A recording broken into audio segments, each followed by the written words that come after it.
Today, we're going to use an affirmation for today's message, and it is, I am filled with radiant light. Well, let's say it 3 times. I am filled with radiant light. I am filled with radiant light.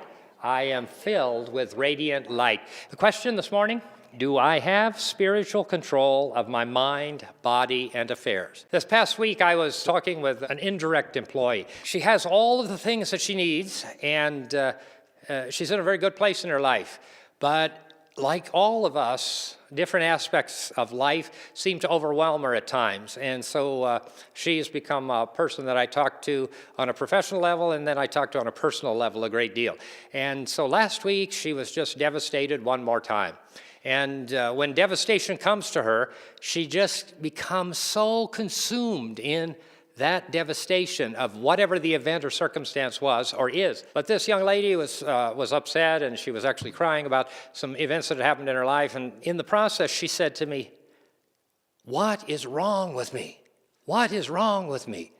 And she was just there, and we talked, and she kept coming back to this, what is wrong with me? We look at ourselves, and we look at the world, and we look so often at what is wrong. And if we're looking for what is wrong, what do we know about thoughts in mind? Create after their kind. So what if you're looking for the wrong? What if you're looking for what's wrong? People will get into this process of, if I know why, then I'll be okay. But we don't always know the whys, and we don't need, the whys have to do with intellect. And intellect tells us, so someone can tell us a teaching or a belief, and they can give it to us, but when it becomes a part of us, and then we are able to live it and demonstrate it, that's when the real change and transformation takes place in our lives. How many of you play musical instruments here? A few of you? How many of you had to practice when you played those musical instruments, yeah? And how many of you practiced, and then one time you played the piece, the music, and it just was there, right? I mean, you practice, and then it comes forth. And then it comes forth. And after that, when you play that piece of music, it's like you always knew it. It's like you absolutely always knew it. And you wonder, how was it hard? How was it hard? But it was hard because we were trying to get to know it. And in trying to get to know it, we were asking in some ways what this young lady was asking, what's wrong with me? You know, the premise behind education is, the true education is not teaching children or anyone anything. It is bringing out that which is already there. To bring out rather than to put in. When I was in seminary, I had a great professor one time that I had great admiration for. And he said something that stuck with me for all these years as well. He said, remember that when you're in the ministry, you're not there to shine light or empowerment or strength upon people. You're there to give them ideas and thoughts and feelings to bring out that which is already in there. There's only one reason that I speak, here or in business or in life. I only speak to call out of whomever I'm speaking to, whatever is in them, and hopefully to call out something good. And most people, when they come, have something upsetting or bothering or bad or causing them distress, causing them illness, causing them unhappiness. And it isn't anything that I can say at all. What comes out of you is tremendously important. What's the question this morning? Do I have spiritual control of my mind, body, and affairs? The answer to this question is yes and no. Because control is an illusion in all things. Control is an illusion. Control is a physical manifestation of power and dominion. And so we come to believe that we control circumstances and situations. And we do kinds of things to maneuver our lives so that we do control them. And Jesus was a great teacher of the fact that we don't control anything. You know, if you read the Gospels and scriptures, you read his life and the writings about his life was one that was going through the process of teaching through demonstration, and he was one who was very clear about where the power of what he was doing came from. Where did the power come from? It came from the Father. It didn't come from him. He was very clear about the fact that everything that he did was the Father working in him and through him, and that presence working in him and through him. The question, do I have spiritual control of my mind, body, and affairs? Do we have control of our minds? Sometimes yes, sometimes no. A lot of us more no than yes.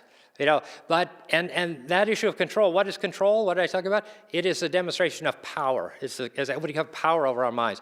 And we have power over our minds only to the extent that we are able to develop our minds and in conjunction with that, develop an image of our own ability and thoughts to deal with that which takes place all around us, because we're processing all the time. And we're responding. I'm responding to you, you're responding to me. We're dealing with circumstances, situations. So the mind is going constantly. And we think, well, we should control our minds. Well, we should. There are certain things that we need to control, meaning we should be able to diminish them, but to really control them. What about our bodies? Control of our bodies? We have control over our bodies? Well, in some functions we do, in some functions we don't. In others, we embarrassingly lose them. You have the heart. Your heart, for instance, what does it do? It beats. And do you cause that to happen? No. Don't you? Your body does. Your mind does. The nerves do. But it's not you, because why did you say that? You don't have control over the way your heart beats because you don't think you have control over the way your heart beats, because you don't have conscious thought about it. But you have control over it because your body's telling. So the answer is yes and no about the control. What about your affairs? The affairs of life. How many controls do we have? We have some, we have a little, but occasionally you lose a job.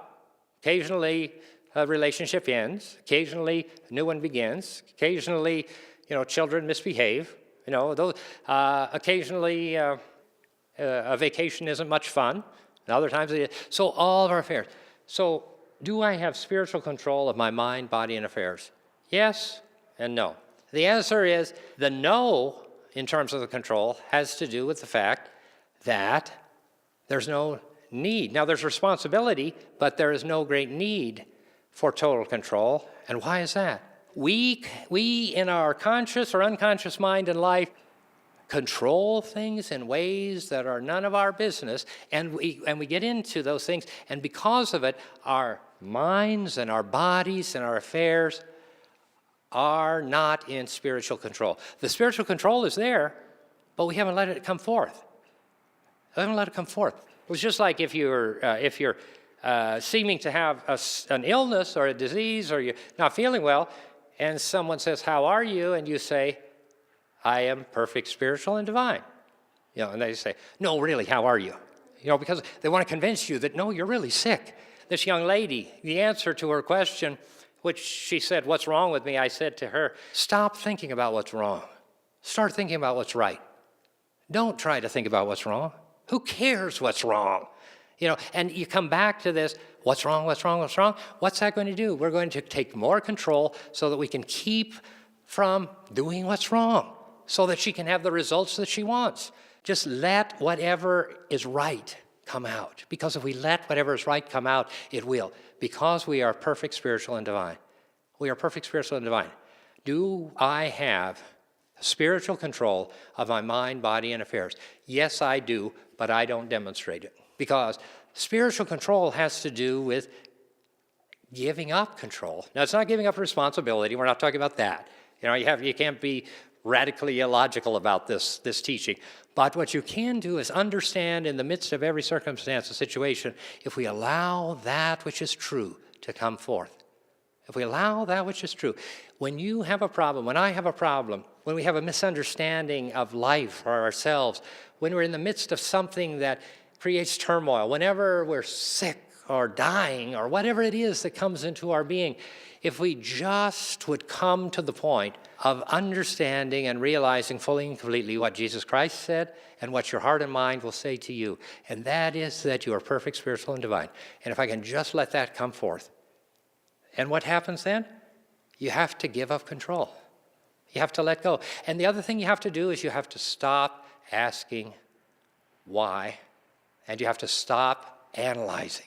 just like this young lady, with the idea, what's wrong with me? She's devastated, she's unhappy. So now the idea and my role and anybody's role is trying to help her is to just help her stop focusing on what's wrong. Don't go there anymore. Don't analyze this. Now, you are a good person. You're a wonderful person. You're a bright person. And if you allow that to be the focus of who and what you are, and you allow that to shine forth, and then you allow that to be the dynamic power in your life, things will change. Because if she had an understanding of that, she would not be devastated and asking the question that she asked. Because the question that she asked is, what is wrong with me? And if we know that we're perfect, spiritual, and divine, we don't have self-image problems. Now, everybody has self-image problems. So do I. Everybody does. That's part of the human condition. But some of us are able to let that divine flow forth a little bit better and a little bit more magnificently. And if we can, that's the wonder of the teaching, and that's the great thing. So it is the reality of allowing that which is already here to come forth. The good news is that these principles work. The good news is that we can have a difference in our lives, in our minds, in our bodies, and our affairs, that we can transform our thoughts and transform our lives and be consistent with this way shower about which our fundamental faith of Christianity is based, this demonstrator of the ultimate truth, who is Christ Jesus, who allowed himself to come as a demonstration of what the life lived perfectly, the exemplification of life is to be. That is serenity, that is peace, that is grace in the face of all things. That is non-judgment, seeing people always the same, different for his day. All of that was about the fact that he was one, and his followers and all of the people of many faiths are trying desperately to allow that divine to come forth. And when the divine comes forth, then we are in spiritual control. We always are in spiritual control. And you know why? Because we're spiritual beings in a physical experience. And we're not human beings in a spiritual experience. So we should be empowered and strengthened by the grace of that thought and that awareness, because we are perfect, spiritual, and divine. And so all we have to do is behave like it and allow that to come forth. All right?